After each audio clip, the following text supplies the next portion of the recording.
Go ahead. The March on Washington had a certain magic about it. That was because, for one thing, it was purposeful. People weren't only going for the march.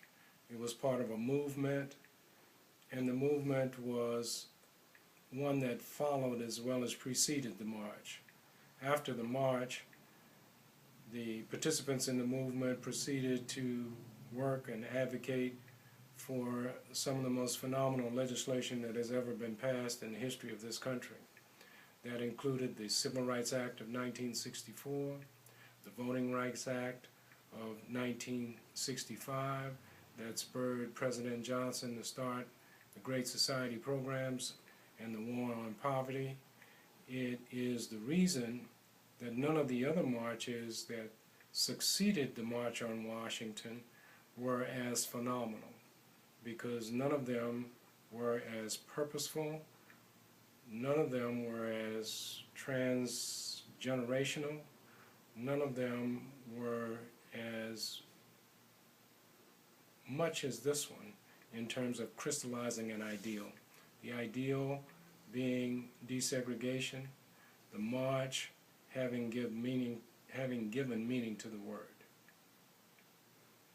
How old were you when your dad took you to the march? I was an elementary school student. Really? I was in the 7th or 8th grade. I was about 11 years old. And that made it even more fascinating than for, I think, the adult participants. Because even though we had a very dynamic movement here in Orangeburg, it was not the center that we thought it was.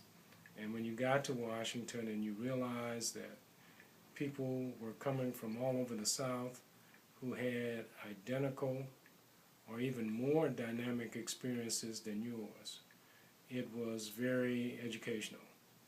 And when you realize the cross-sectional participation in the march, that is to say, members of other religions, members of other races, members of other organizational affiliations, it became indelibly imprinted on your mind.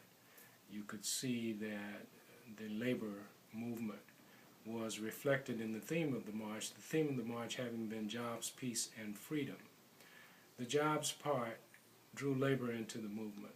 The peace part, I think, was the main driver for the religious participants in the movement. And freedom drove everybody, because the understanding was that under segregation you could never be free. People identified with that, whether they were African American or not.